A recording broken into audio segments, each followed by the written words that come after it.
911 Դուք լսում եք 911 հաղորդաշարը ռադիո Արևիկի եթերում, բարի օր։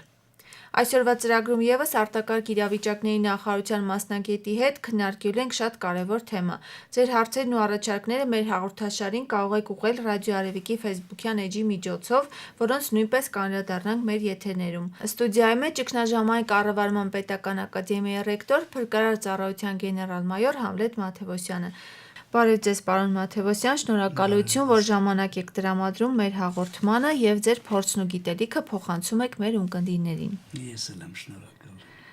Այսօր խոսելու ենք արտադրական վթարներից, քիմիական վթարների մասին, դրանց առաջացման պատճառների, տեսակների եւ իհարկե հետևանքների մասին։ Ինչպես կնկարագրեք քիմիական վթարներ երևույթը։ Քիմիական վթարները տեղի են ունենում քիմիական վտանգավոր օբյեկտներում, դրանք քիմիական արտադրության մեջ, եթե արտադրությունը նայենք, ապա արտադրական տեխնոլոգիական գործընթացներում տեղի ունեցող որոշակի անսարքությունների պատճառով կարող են լինել մարդկանց պատճառով, հիմնականում խոսքը այստեղ վերաբերում է արտադրությանը, եթե մենք արտադրության մասին ենք խոսում։ Եթե մենք խոսում ենք քիմիական վտանգավոր օբյեկտների մասին, ապա դրանք ավելի բազմաբնույթ պատճառներ ունեն։ Նկարագրությունը ինչու է այստեղ առանձնահատկությունը կայանում, որ տեղի են ունենում քիմիական նյութերի արտանետումներ, նույնիսկ միևնույն արտադրության միևնույն ձեռնարկությունում կարող են տեղի ունենալ բազմաթիվ նյութերի արտանետումներ։ Հաջորդ առանձնահատկությունն այն է, որ քիմիական ռեակցիաների ժամանակ շատ հնարավոր են պայթյուններ, հետևաբար նրանք կարող են ուղեկցվել պայթյուններով։ Եթե ուղեկցվում են պայթյուններով, բնականաբար կուղեկցվեն հրդեհներով։ Այսինքն իրենք առանձնանում են մյուս տեսակի վտանգներից նրանով, որ իրենց հետևանքները համալիր տարաբնույթ վտանգավոր երևույթների պատճառ են դառնում, պայթյունների, հրդեհների, թունավորումների եւ այլն, բայց այդ թունավորումներն էլ են տարբեր, քանի որ տարբեր քիմիական նյութեր տարբեր ձևով են ազդում օրգանիզմի վրա եւ տարբեր տեսակի թունավորվածություններ են առաջացնում։ Իսկ ինչ պատճառով կամ երբ են դրանք տեղի ունենում։ Դրանք տեղի են ունենում, եթե արտադրությունում նայենք արտադրական տեխնոլոգիաների խախտման պատճառով, կարող են անսարքությունների պատճառով տեղի ունենալ, կարող են տեղի ունենալ մարդու գործունեության արդյունքում,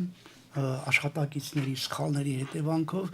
բայց ամենահետաքրքիրն է, որ կարող են տեղի ունենալ նաև բնական վտանգների ծագման հետևանքով, օրինակ ասենք երկրաշարժերի դեպքում կարող են տեղի ունենալ տեխնոլոգիական այդպիսի խախտումներ, որոնք առաջ բերեն քիմիական արտանետումներ, վթարներ եւ այլն։ Իսկ դուք գիտեք, որ վերջին ժամանակներում տարածվում է նաեւ տերորիստական այդ երևույթները եւ նման երևույթները կարող են նաեւ այստեղ բավականին դեր խաղալ, այսինքն նման գործընթացների արդյունքում նույնպես կարող են լինել պայթյուններ եւ արտանետումներ։ Այս առումով ավելի շատ է պահանջվում այսօր այդ աշխատակիցներից, ընդհանրապես ձեռնարկությունների ղեկավարություններից ավելի շատ գործընթացներ իրականացնել անվտանգությունն ապահովելու համար, որտեղ դա ոչ միայն կապված է արտադրական գործընթացների հետ, այլ նաև, ինչպես ասացի, կարող են դրանք ահաբեկչական գործողությունների արդյունք լինել։ Մասնագիտական գրքերում քիմիական վթարները եւս դասակարգվում են։ Խնդրում եմ նշեք այդ տեսակները ու նաեւ բացատրեք դրանց տարբերությունները։ Քիմիական վտանգների դասակարգումը բազմաթիվ է այն առումով, որ կախված նրանից, թե ինչ քիմիական նյութեր են արտադրում։ Հետևաբար քիմիական վթարները կարող ենք մենք դասակարգել ըստ քիմիական նյութերի, որոնք որ օգտագործվում են տվյալ արտադրությունում։ Կուզենայի ուշադրություն բևեռել, որ բացի մեր իմացած քիմիական նյութերից կան նաև ռազմական քիմիական նյութեր, որոնք որ կիրառվում են քիմիական զենքերում, նրանք էլ իրենց տարբերակումները ունեն, հետևաբար մենք կարող ենք ըստ քիմիական նյութի տեսակի դասակարգել նաև ռազմական է, թե ոչ ռազմական է, այսինքն առաջին մոտեցմամբ կարծեք, թե ես դասակարգեցի, երկու խմբի բաժանեցի, նրանք էլ իրենց երթին ամեն մեկը բաժանվում են մասերի, բայց մեզ համար շատ կարևոր է բնակչության պաշտպանության տեսակետից ոչ միայն նյութը, այլ նաև իմանալ նրա մասշտաբները, ըստ մասշտաբների, որտեղ կարող է շատ փոքր տեղում դա լինի տեղայնացված մակարդակում եւ ասենք թե տվյալ ձեռնարկության որևէ արտադրամասում կամ որևէ տեխնոլոգիական ցիկլում դա տեղի ունենա, ինքը շատ փոքրիկ տեղ է զբաղեցնում, սպառնում է միայն, ասենք թե աշխատակիցներին։ Կարող է ընդհանրապես տվյալ օբյեկտում լինել եւ ինքը դառնա օբյեկտային, այսինքն տվյալ արտադրական ձեռնարկության տարածքում, դա արդեն կլինի օբյեկտային, բայց կարող է պատահի արտանետումն այնպիսին լինի, որ նա վտանգ սպառնա շրջակա բնակչությանը։ Եվ հենց շրջակա բնակչությանը ինքը սպառնած, ինքը դառնում է արդեն համայնքային, որտեղ համայնքի բնակչությանն է սպառնում եւ եթե ամբողջ մարզի տարածքով գնա, բնականաբար կլինի մարզային։ Իհարկե խոշոր բաների դեպքում, օրինակ պատերազմական պայմաններում, երբ օգտագործվում են քիմիական զենքեր եւ այլն, նա կարող է դառնալ հանրապետական մասշտաբի։ Այս տեսակետից մասշտաբները շատ կարեւոր են, որտեղ մասշտաբներից կախված են նաեւ այն գործառույթները, որոնք որ մենք պետք է իրականացնենք մարդկանց պաշտպանելու համար։ Մի դեպքում գործարանի աշխատակիցները իրենք գիտեն իրենց պաշտպանության ձևը, մի դեպքում ձեռնարկության ղեկավարությունն է իրականացնում այդ պաշտպանությունը, մի դեպքում համայնքն է միջամտում, մի դեպքում մարզային մարմինները, պետական կառավարման մարմինները եւ մի դեպքում հանրապետությունը իրեն ողջ ուժերով։ Պարոն Մաթեոսյան, մենք հաճախ ենք լսում քիմիական վտանգավոր օբյեկտների մասին, որոնք են դրանք եւ Հայաստանում կան այդպիսի օբյեկտներ։ Երբ մենք ասում ենք քիմիական վտանգավոր օբյեկտ, դա ձեռնարկությունը չի միայն։ Դա նշանակում է մենք ի նկատի ունենք այն բոլոր օբյեկտները, որտեղ արտադրվում են քիմիական նյութեր, օգտագործվում են քիմիական նյութեր, պահպանվում են քիմիական նյութեր, տեղափոխվում են քիմիական նյութեր։ Հետևաբար քիմիական օբյեկտ ասելով մենք չենք հասկանում միայն ձեռնարկությունը։ Օրինակ ասենք թե գնացքով տեղափոխում են քիմիական նյութեր։ Քիմիական նյութեր տեղափոխող գնացքը համարվում է քիմիական վտանգավոր օբյեկտ։ Որևէ տեղ, որևէ տարայում պահվում է քիմիական նյութ մեծ քանակությամբ։ Այդ հատվածը նույնպես համարվում է քիմիական վտանգավոր օբյեկտ։ Ինչ վերաբերում է Հայաստանին, մենք ունենք Հայաստանում թվում է թե քիմիական գործարաններ, նայրիտ, չկան, չեն աշխատում, բայց մենք ունենք 27-ից ավելի քիմիական օբյեկտներ մեր հանրապետությունում։ Ինչու է այդպես, որտեղ մի օրինակ բերեմ պարզապես բնակչության համար, նույնիսկ գարեջուր արտադրող այդ ձեռնարկությունը ինքը հանդիսանում է քիմիական վտանգավոր օբյեկտ, որովհետև կարող է ունենալ մեծ քանակությամբ ամոնիակ, որն օգտագործի իր գարեջրի տեխնոլոգիայում սառեցման նպատակներով։ Հետևաբար այն հանդիսանում է քիմիական վտանգավոր օբյեկտ։ Իսկ այդ օբյեկտներում եղել են վթարներ։ Եղել են իհարկե, բայց լավն այն է, որ քանի որ քիմիական խոշոր ձեռնարկությունները չեն գործել, մենք չենք ունեցել այնպիսի մեծ քիմիական վթարներ, որոնք որ կարող էին բերել մարդկային զոհերի, բայց ունեցել ենք նման վտանգ, օրինակ մի 5-6 տարի առաջ Նայիրիտում տեղի ունեցավ հրդեհ, երևի մեր բնակչության մեծ մասը հիշում է, եւ այդ հրդեհաշիջման գործընթացը շատ կարեւոր էր, որտեղ Նայիրիտը ինքը արտադրությունը կանգնած է, փաստորեն տեխնոլոգիական process-ներ չկան, հետեւաբար մեծ սպասարկող անձնակազմ չկա, փոքրիկ ինչ որ արտադրամասեր են գործում եւ շատ վտանգավոր էր դրա տարածումը, որտեղ այն տարաները, որոնք մենք տեսնում էինք դրսից երևում է այդ կլոր, մեծ, հսկայական ծավալ ունեցող, նրանց մեջ կան քիմիական նյութեր պահված, որոնք կարող են պայթել եւ այլն, եւ պատահական չէր, որ նույնիսկ մեր լրագրողները չիմանալով քիմիական վտանգավոր օբյեկտներում տեղի ունեցող վթարների առանձնահատկությունները ծաղրանքով գրել էին, թե տեսեք, հրշեջները կրակը թողած ջուրը մղում են դեպի չվառվող ինչ որ մի տարայի վրա, ավելորդ ջուր են օգտագործում, ոչ մեկի մտքով չէր անցնում, որ այդ ջրով տեղի էր ունենում այդ տարայի սառեցում, որի մեջ կար քիմիական նյութ, որը գազային վիճակում կարող էր հայտնվել եւ ճնշումը մեծանալով կարող էր տեղի ունենալ նաեւ պայթյուն, հրշեջները պայքարում էին այդ պայթյունի դեմ։ Ինչ վերաբերում է քիմիական այդ օբյեկտների վթարներին, Ես պետք է ասեմ, որ այդ վթարները իրենց հետևանքներով բավականին լուրջ են։ Օրինակ ասենք, թե հազարավոր մարդիկ կարող են զոհվել քիմիական նման վթարների դեպքում։ Քիմիական նյութերի արտանետման ժամանակ առաջանում են ամպեր, եւ եթե կան քամիներ, բնականաբար այդ ամպերը կտեղափոխվեն այլ տարածքներ եւ ինքը կարող է վարակել ոչ միայն տվյալ օբյեկտի հարակից տարածքներում բնակվող մարդկանց, այլև եղանակային պայմաններից ելնելով այն կարող է գնալ լրիվ ուրիշ տեղեր եւ շատ ու շատ մեծ վնասներ հասցնել։ Այս առումով օրինակ շատ հիշարժան է Ռուսաստանի Յարոսլավ քաղաքում տեղի ունեցած վթարը քիմիական 88 թվականին զոհվեց 3000 մարդ։ Ավելին ասեմ, որ Հնդկաստանում 84 թվականին մի քիմիական գործարան վաճառվել էր եւ դա ծախսեր չէին կատարվել գործարանը վերականգնելու եւ այլնի ուղղությամբ, նա կոնսերվացված էր։ Եվ կոնսերվացված օբյեկտներում ընդհանրապես վթարները ավելի վտանգավոր են, քանի որ չկա անձնակազմ, չկա այն հսկողությունը, որը լինում է, երբ տեխնոլոգիական process-ներ են տեղի ունենում, եւ ահա այստեղ մեթիլ նյութի գոլորշիների պատճառով առաջացավ ուժեղ ճնշումներ, որոնք փականները բացեցին եւ տեղի ունեցավ այնպիսի մի վթար, որը արտանետեց դեպի մթնոլորտ 42 տոննա թունավոր նյութ։ Ահա այս նյութի արտանետման ժամանակ միայն առաջին օրը 4 կիլոմետր տրամագծով շրջակա բնակչությունը թունավորվեց, 5000 զոհ ունեցան միայն առաջին օրը։ Հետագա օրերի ընթացքում զոհերի թիվը հասավ 30000-ի։ Սա ամենալուրջ, այսպես ասած, վթարներից մեկն է։ Կարելի է բերել Մեքսիկայում տեղի ունեցած վթարը, որը 500 մարդու կյանք փաստորեն տարավ։ Կանադայում տեղի ունեցած վթարը 50 մարդ տարավ։ Անգլիայում տեղի ունեցած վթարը 75 մարդու կյանք բանարեց։ Ուզում եմ ասել, որ այն ամենը, ինչը որ կապված է քիմիական վթարների հետ, դրանք շատ վտանգավոր են եւ սերտորեն կապված են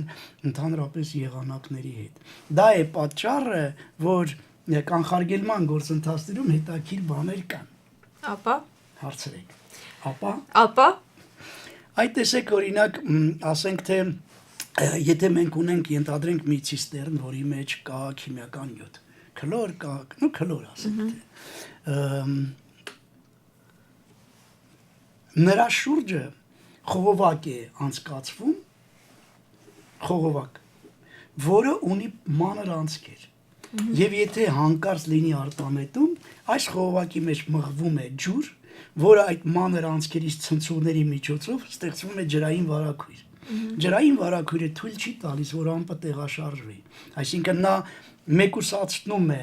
այստեղ է թողնում այդ գազը, որը չի կարողանում ջրային վարակույրերը անցնել, շատերը գրում են, որ դա ջրային պոտնեշ ենք ստեղծում, որով չենք թույլ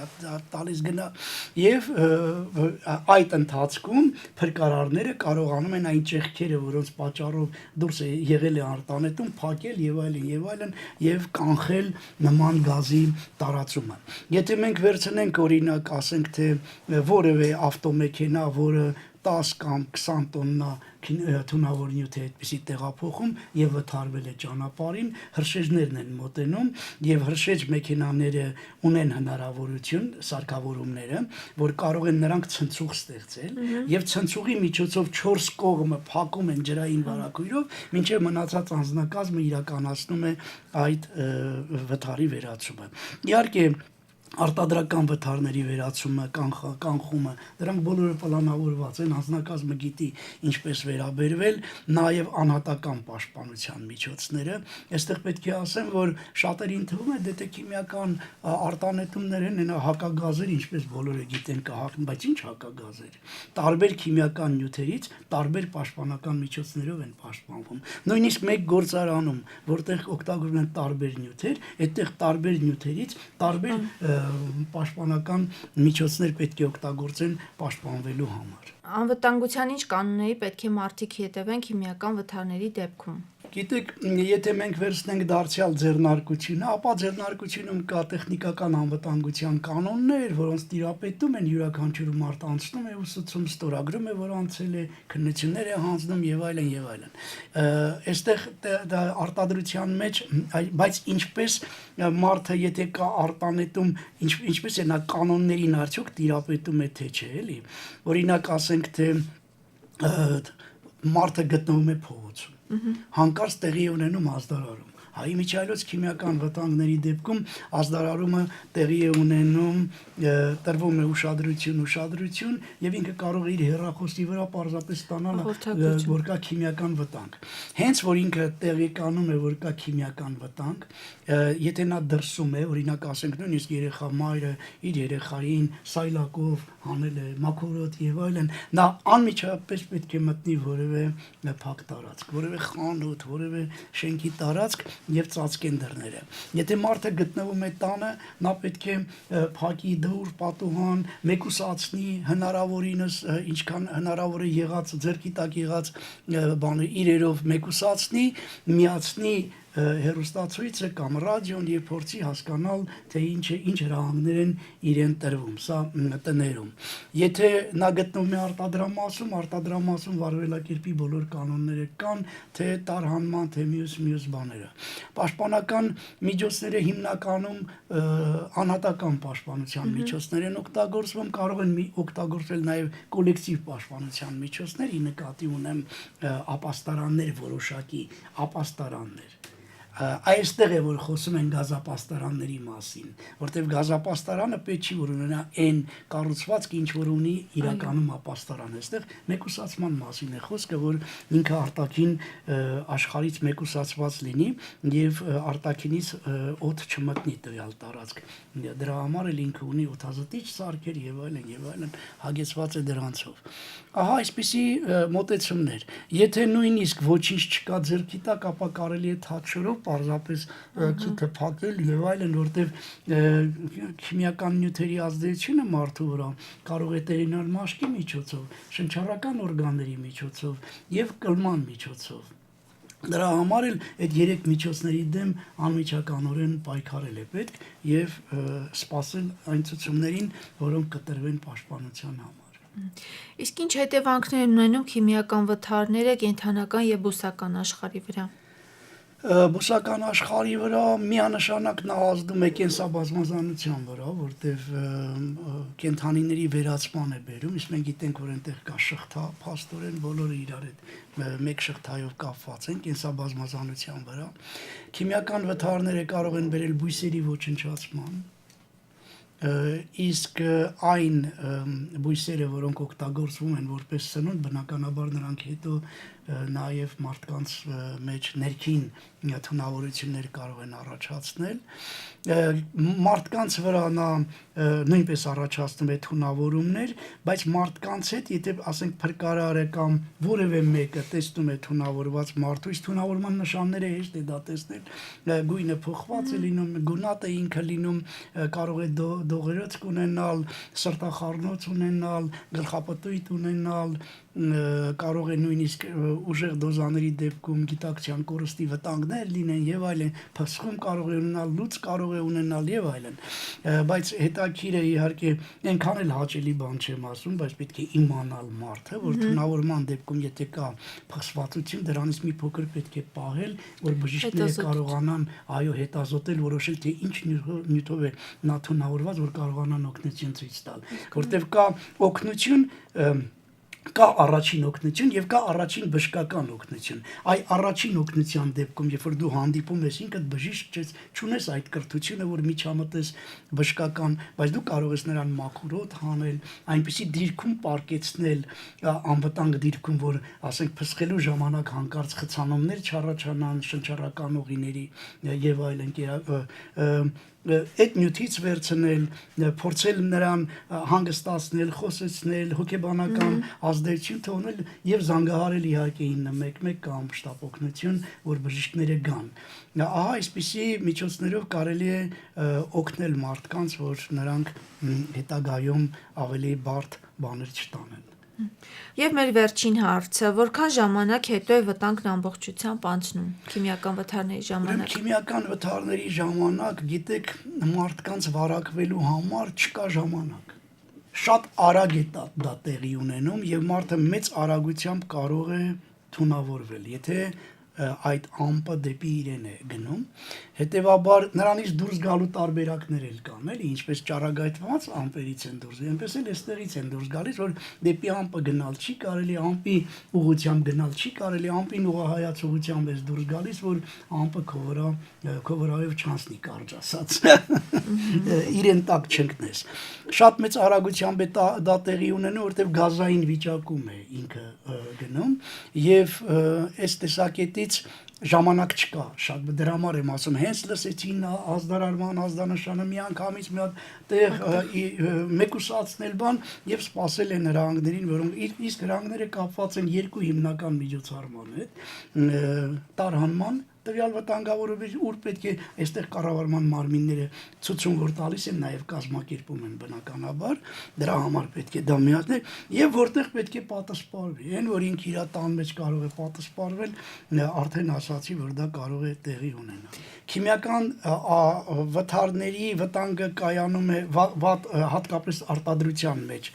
Վտանգը նրանում է, որ քիմիական ռեակցիաները միանգամից կանգնեցնել հնարավոր չի։ Օրեր են պահանջվում, որ ժամեր են պահանջվում, օրեր են պահանջվում, որ այդ ռեակցիաները կանգնացնեն։ Հետևաբար, եթե նա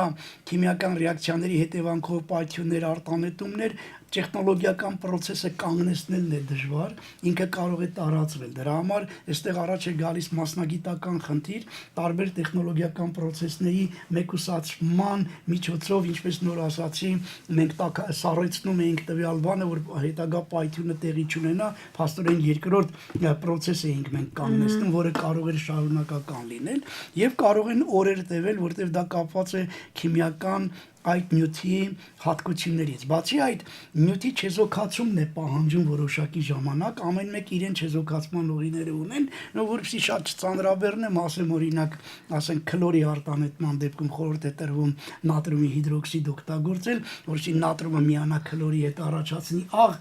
աղի տեսքով որպես բան նստի, մնացածը գազային տեսքով գնա, պակասի եւ այլն։ Իրոք երկար ժամանակ է տևում, դրա համար էլ այս միջոցառումների մեջ մտնում է տարհանման գործընթաց եւ մտնում է պատասխանման գործընթաց։ Շատ լավ։ Պարոն գեներալ, շնորհակալություն զրույցի համար։ Ես էլ եմ շնորհակալ։ Ռադիո Արևիկի եթերում դուք լսում եք 911 հաղորդաշարը։ Ես զրուցում եմ ճգնաժամային կառավարման պետական ակադեմիայի ռեկտոր, փրկարար ծառայության գեներալ-մայոր Համլետ Մաթևոսյանի հետ։ Զրույցը վարեց Տաթևիկ Շատյանը։ 911